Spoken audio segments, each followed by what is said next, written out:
Hai, aku epryhn. Pada konten kali ini, seperti biasa, aku mau sharing tutorial editing menggunakan Alight Motion. Oke, tutorial kali ini adalah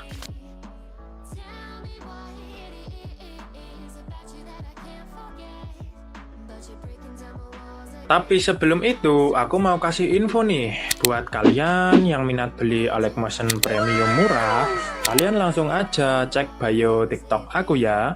Selain Alight Motion Premium, aku juga sering bagi-bagi preset gratis, serta ada juga komunitas grup editing dan freelance, di mana kalian bisa join ke sini untuk cari informasi. Selanjutnya, kalian bisa simak dan ikuti langkah-langkah dari aku ya.